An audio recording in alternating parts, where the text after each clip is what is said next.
ITI admission की 2024 की इस वीडियो में आप सभी का स्वागत है। आज की इस वीडियो में आपको बताने वाला हूं कि किस तरह से आप आईटीआई एडमिशन के लिए 2024 में अप्लाई कर सकते हैं। सबसे पहले आपने क्या करना है, गूगल पे आ जाना है, वहां पे आपने आईटीआई एडमिशन सर्च कर लेना है।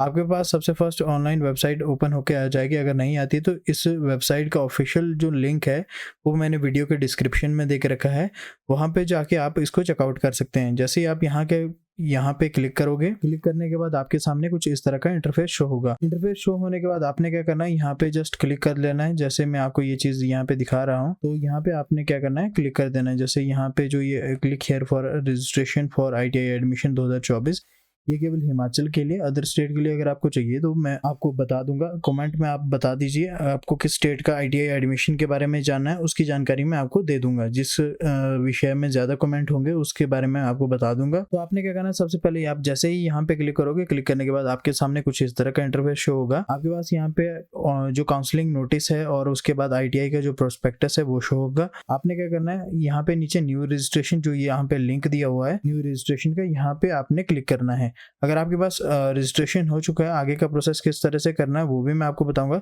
सबसे पहले मैं आपको न्यू रजिस्ट्रेशन का बता देता हूँ। यहाँ पे आपको एक चीज नोट जो आएगा वो आप यहाँ पे पढ़ लें। Please note unique email ID and mobile number are required till the end of ITI course. जो आपका आईटीआई के लिए जो फोन नंबर और साथ में जो ईमेल आईडी है वो लगेगा, वो आपको यहाँ पे बहुत ही जरूरी होना चाहिए। यानी कि वो जो आपका यहाँ पे ईमेल आईडी और जो फोन नंबर लगेगा, वो आपके जब तक आईटीआई आपका जो कोर्स है वो कंप्लीट नहीं होता, वो ईमेल आईडी और वो फोन नंबर वही रहेगा। उस बात का विशेष ध्यान रखें, वो आपने गुम नहीं करना है। उसके बाद आपने यहाँ पे क्लिक कर देना है। क्लिक करने के बाद आपने क्या करना है, कैंडिडेट का जो फर्स्ट नाम वो यहाँ पे डाल देना है। जैसे मैं अपना डाल रहा हूँ। तो उसके बाद आपने क्या करना है, अपनी डेट ऑफ बर्थ को चूज करने के लिए ध्यान से रहे। डेट ऑफ बर्थ को जैसे आप चूज करें, या तो आप इस तरह से लिख सकते हैं जैसे मैं यहाँ पे लिख रहा हूँ, जो भी डेट ऑफ बर्थ है। उसके बाद आपने अपना जो जेंडर वो चूज कर लेना है। मेल फीमेल और ट्रांसजेंडर जो भी है आपका जेंडर, वो आपने यहाँ पे चूज कर लेना है। उसके बाद जो फादर नेम है वो आपके जो मैट्रिक के सर्टिफिकेट में है वही आपको यहाँ पे फिल कर लेना है। आपके आधार कार्ड में अगर कोई फादर का नाम कुछ अलग भी है तो भी आपने मैट्रिक का जो सर्टिफिकेट का नाम ही यहाँ पे फिल कर लेना है। जैसे मेरे केस में मैं कर लेता हूँ। और उसके बाद आपने क्या करना है, मदर का नाम भी यहाँ पे चूज कर लेना है। मदर का नाम भी यहाँ पे फिल करने के बाद आपने क्या करना है, अपना जो आधार नंबर है वो यहाँ पे फिल कर लेना है। जैसे ही आप अपना पूरा आधार नंबर यहाँ पे फिल करोगे, फिल करने के बाद आपने क्या करना है, यहाँ पे जो अपना रेजिडेंस एड्रेस है वो आपने यहाँ पे फिल कर लेना है, जैसे मैं कर रहा हूँ। और उसके बाद आपने क्या करना है, यहाँ पे अपना पिन कोड सिलेक्ट कर लेना है। जैसे आप पिन कोड सिलेक्ट करोगे, आपका जो यहाँ पे परमानेंट एड्रेस यहाँ पे आ जाएगा। अगर आप परमानेंट एड्रेस और करंट एड्रेस पे रहते हो, अगर वो सेम है तो यहाँ पे आपने चेक कर लेना है। अगर आपका कोरस्पॉन्डर एड्रेस यानी कि आप रहते परमानेंट एड्रेस आपका कुछ और है और जहाँ पे रहते हो अभी वो एड्रेस कुछ और है, तो रहने वाला एड्रेस जो है वो आपने यहाँ पे फिल कर लेना है। इनकेस अगर आप उसी जगह पे परमानेंटली रहते हो, जो आपका कोरस्पॉन्डर एड्रेस भी है, वो आपने तो यहाँ पे चेक मार्क कर देना कि वो एड्रेस बिल्कुल सेम है। बारी जो आती है यहाँ पे नोट आप देख सकते हैं, जैसे नोट मैंने पहले बताया था, वो जो ईमेल आईडी और फोन नंबर वो मैंडेटरी है रजिस्ट्रेशन के लिए। तो आपने क्या करना है, कोई भी ईमेल आईडी जो आपके पास है फोन में, उस पर एक ओटीपी आएगा, वो भी आपको यहाँ पे फिल कर लेना है। जैसे मेरे केस में मैं आप यहाँ पे जो है ईमेल आईडी फिल करता हूँ। उसके बाद ईमेल आईडी फिल करने के बाद आपने क्या करना है, यहाँ पे अपना फोन नंबर डाल देना है, क्योंकि मेल आईडी फोन नंबर पे ओटीपी आएगा। जैसे ही आपने मेल आईडी और फोन नंबर डालने के बाद आपने क्या करना है, यहाँ पे थोड़ा सा स्क्रॉल डाउन कर लेना है। अब आपको यहाँ पे 8 से 12 अक्षर का पासवर्ड रखना है। क्या वो पासवर्ड रहेगा वो भी मैं आपको बताऊंगा। आपको क्या करना है, यहाँ पे आप इस इंस्ट्रक्शन को पढ़ ले। 8 से 13 अक्षर का पासवर्ड रहेगा, उससे ज़्यादा का रखना है नहीं है आपने। जैसे मेरे केस में मैं यहाँ पे उत्तम@123 कर देता हूँ। जो भी पासवर्ड आपने यहाँ पे सेट कर लेना है। और उसके अलावा आपने क्या करना है, एक सिक्योरिटी क्वेश्चन चूज कर लेना है। इनकेस अगर आपका पासवर्ड जो फॉरगेट हो जाता है आपसे, आप उसको भूल जाते हो, तो आप उसको रिकवर करना चाहते हो, तो इस क्वेश्चन के माध्यम से आप कर सकते हो। आप यहाँ पे कोई भी क्वेश्चन अपना चूज कर लीजिए, उसके बाद आप उसका आंसर यहाँ पे चूज कर लीजिए। मैं कैंडिडेट का नाम ही रखता हूँ। तो उसके बाद आपने क्या करना है, यहाँ पे पूरे फॉर्म को एक बार ध्यान से देख लेना है। ध्यान से देखने के बाद आपने सेंड ईमेल वेरिफिकेशन यहाँ पे क्लिक कर लेना है। उसके बाद जो है आपको उस मेल आईडी पे एक ओटीपी आ जाएगा। उस मेल आईडी के ओटीपी को आपने यहाँ पे एंटर कर देना है। जैसे ही आप यहाँ पे एंटर करोगे, एंटर करने के बाद आपने क्या करना है, उस मेल आईडी के ओटीपी को एंटर करने के बाद आपने क्या करना है, मोबाइल पे उस ओटीपी को सेंड कर देना है, जो दूसरा ओटीपी है। जैसे मेरे पास यहाँ पे ओटीपी आ गया है, मैं उसको वेरीफाई ओटीपी पे क्लिक करके वेरीफाई कर लेता हूँ। उसके बाद सेंड कॉन्टैक्ट नंबर ओटीपी, उस पर क्लिक कर लेना है।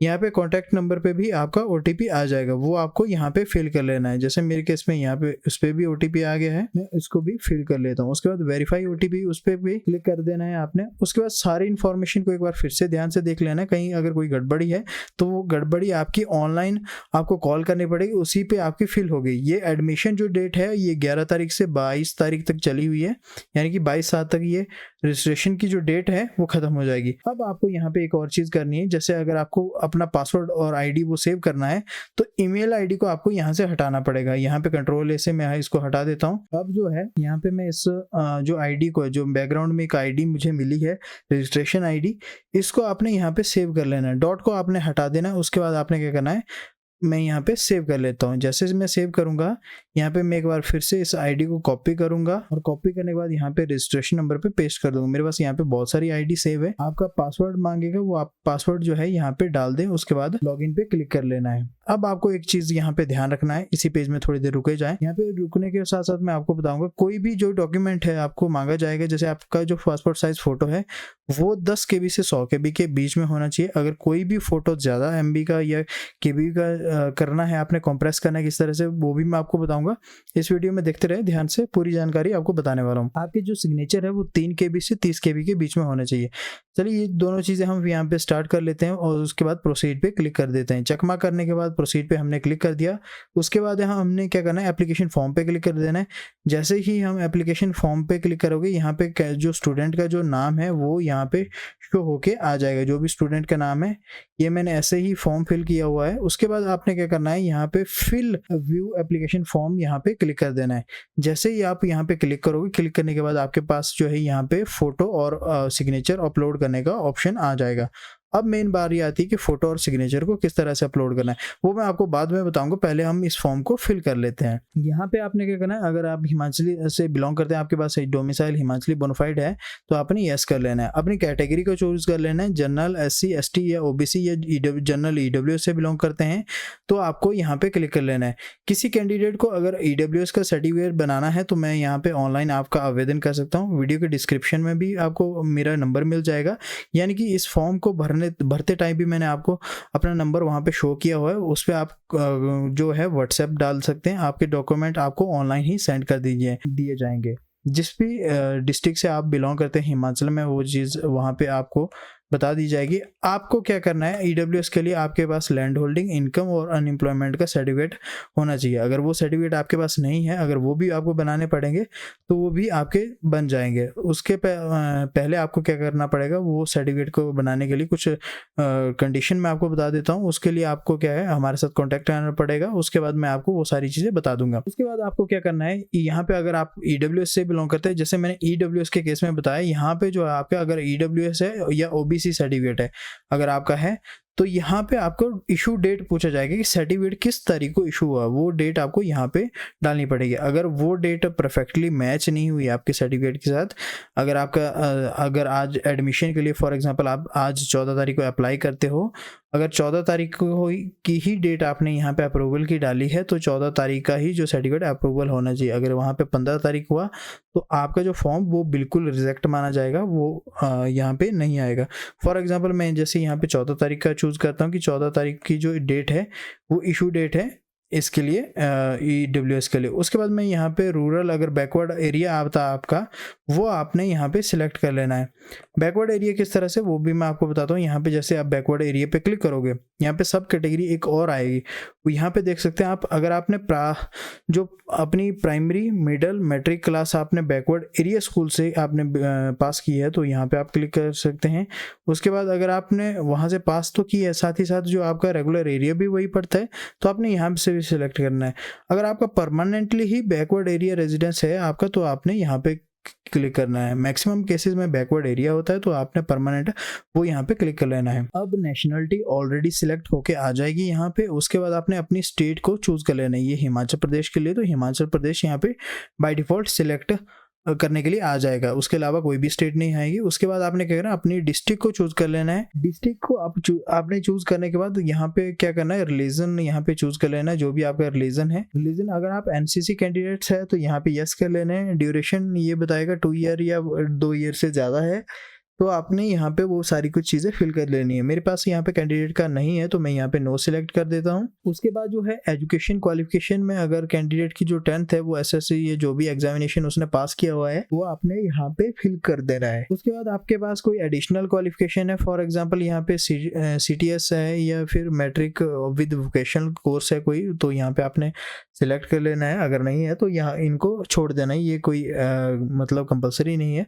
जो स्टार मार्क वाले हैं वही कंपलसरी, आपने उन्हीं को फिल कर लेना है। यहाँ पे पूछा गया कि मैट्रिक और जो मैट्रिक में जो मैथ और साइंस आपकी है तो आपने यहाँ पे यस कर देना है। अगर नहीं है तो आप इसको शायद आवेदन नहीं कर सकते हैं, वो चीज़ आप ध्यान रखें।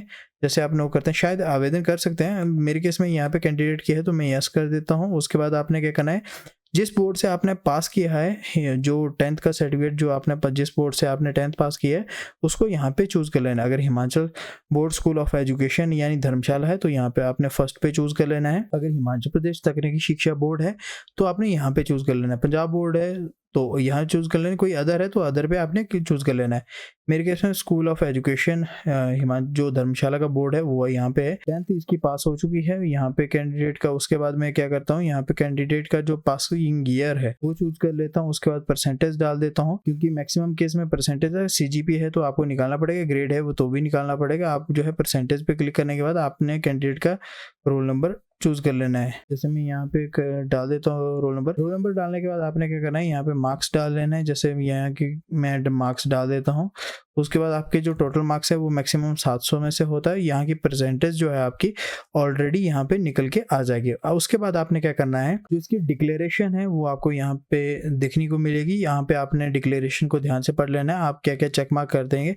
उसके बाद जो भी आप यहाँ पे लिखा गया है कि जो भी आपने डिटेल भरी है वो सत्य है। अगर सत्य भरी होगी तो उसके लिए आप स्वयं जिम्मेदार रहेंगे। आपने क्या करना है, यहाँ पे डिक्लेरेशन को चेक मार्क कर देना है। उसके बाद आपको इसको एक बार सेव ड्राफ्ट पे पहले क्लिक कर लेना है। अब बारी आती है फोटो और सिग्नेचर कैसे अपलोड करने हैं, क्योंकि तब तक ये फॉर्म सबमिट नहीं होगा। आपने क्या करना है, अपलोड फोटो पे क्लिक कर लेना है। अगर आपका यहाँ पे एक बार आपने चले जाना है, यहाँ पे आपको देख सकते हैं नीचे साइज में 87 KB जो यहाँ पे लिखा हुआ आके जो आपके पास आ जाएगा।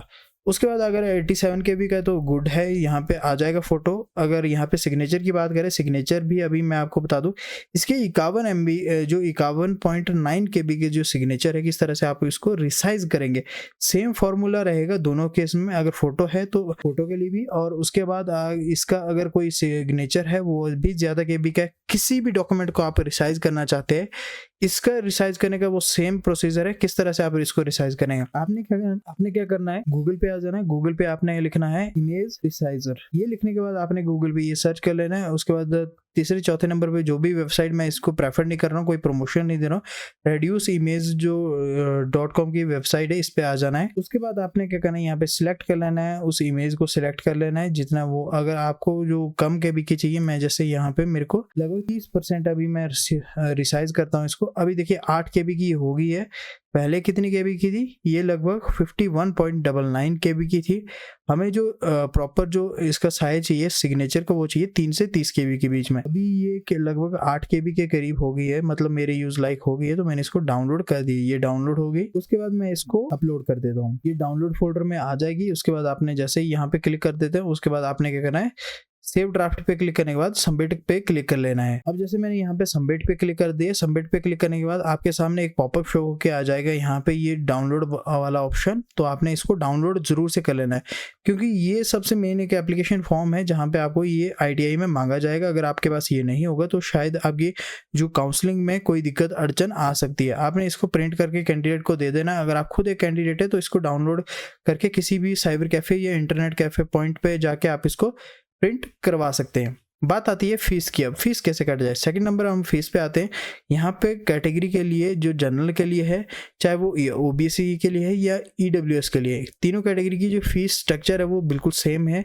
यहाँ पे आपको 350 रुपये देने पड़ेंगे। जैसे ही आप यहाँ पे मेक पेमेंट पे क्लिक करोगे, आप जो है नेक्स्ट वेबसाइट में ओपन हो जाओगे जहाँ से आपको पेमेंट करना है। अब ये मेरे केस में मैं पेमेंट इसलिए नहीं कर रहा हूँ क्योंकि मुझे इसकी पेमेंट करनी ही नहीं है, तो ये ऑटोमेटिकली रिजेक्ट हो जाएगा, कोई दिक्कत वाली बात नहीं है। जैसे ही आप पेमेंट करते हो, अगर आप प्रॉपरली इस पेज में, पहले वाले पेज में रिडायरेक्ट हो जाते हो, आपने क्या करना है, वेरीफाई पेमेंट स्टेटस यहाँ पे क्लिक कर लेना है। ध्यान से रहे, वेरीफाई पेमेंट स्टेटस जो यहाँ पे है, आपका ये वाला ऑप्शन जो चौथे या पांचवें नंबर पे है, यहाँ पे आपने क्लिक कर लेना है। कैसे क्लिक करोगे, आपने यहाँ पे क्या करना है, यहाँ पे इसको यहाँ पे कर्सर को ले जाना है, उसके बाद क्लिक कर लेना है। उसके बाद आपने सिलेक्ट फी टाइप, जो फीस की जो टाइप है, यहाँ पे रजिस्ट्रेशन फीस है, अभी एडमिशन फीस नहीं है, रजिस्ट्रेशन फीस पे व्यू पे क्लिक कर लेना है। अभी यहाँ पे जो है आपकी फीस नहीं शो हुई है। अगर आपने फीस कर दी है तो यहाँ पे फीस का जो स्टेटस है ये इस वाले कॉलम में नीचे लिखा हुआ आ जाएगा। जैसे ही आप उसको क्लिक करोगे, वहाँ पे आपने क्या करना है, पे एंड व्यू पे यहाँ पे फीस पे क्लिक कर लेना है और प्रिंट एप्लीकेशन पे क्लिक कर लेना है। प्रिंट एप्लीकेशन पे आपने थर्ड वाले नंबर पे क्लिक कर लेना है। यहाँ पे पेड लिखा हुआ आके आ जाएगा और डाउनलोड और प्रिंट के सेक्शन पे यहाँ पे एक ग्रीन कलर का बटन आ जाएगा, वहाँ पे आपने क्लिक कर लेना है। जैसे ही आप यहाँ पे क्लिक करोगे, क्लिक करने के बाद आपका वो फॉर्म भी कुछ इस तरह का डाउनलोड होके आ जाएगा और यहाँ पे पेड और नॉट पेड का स्टेटस लिखा हुआ आपके पास आ जाएगा। उसके बाद आपने क्या करना है, उसके बाद आपने दोबारा से यहाँ पे क्लिक कर लेना है। क्लिक करने के बाद आपने क्या करना है, यहाँ पे फिल व्यू चूज, यहाँ पे क्लिक कर लेना है। यानी कि यहाँ से जो आप अपने सभी सेंटर्स वगैरह जिस भी डिस्ट्रिक्ट के लिए आप अप्लाई करना चाहते हो, जिस भी स्टेट के लिए नहीं, सॉरी, डिस्ट्रिक्ट में जो भी आपका ट्रेड है जिसके लिए आप आवेदन करना चाहते हो, जैसे हिमाचल में जो सबसे बड़ी ITI वो शमशी है जो कि कुल्लू में है, वहाँ के लिए भी आवेदन करना चाहते हो, किसी भी के लिए। अगर इसके संदर्भ में आपको वीडियो चाहिए, वीडियो में ले आ दूंगा। ये वीडियो काफ़ी लंबी बन सकती है इस बारे में कि किस तरह से आपको देखना है कि गवर्नमेंट सीट है या फ्री सीट, ये पेड सीट है, वो आप किस तरह से चेक करोगे वो भी मैं आपको बता दूंगा। NCVT का क्या फ़ायदा है और SCVT का क्या फ़ायदा है। अगर इसके बारे में वीडियो आपको चाहिए तो कमेंट सेक्शन में कमेंट कीजिए, मैं आपको वीडियो ले आ दूंगा। अगर दोस्तों वीडियो अच्छा लगे, वीडियो को जरूर से लाइक करें, कमेंट करें, शेयर करें और चैनल को सब्सक्राइब करना बिल्कुल भी ना भूलें, ताकि मिलती रहे आपको इसी तरह की नई वीडियो की नोटिफिकेशन। तब तक के लिए मिलते हैं नेक्स्ट वीडियो के साथ, तब तक के लिए धन्यवाद।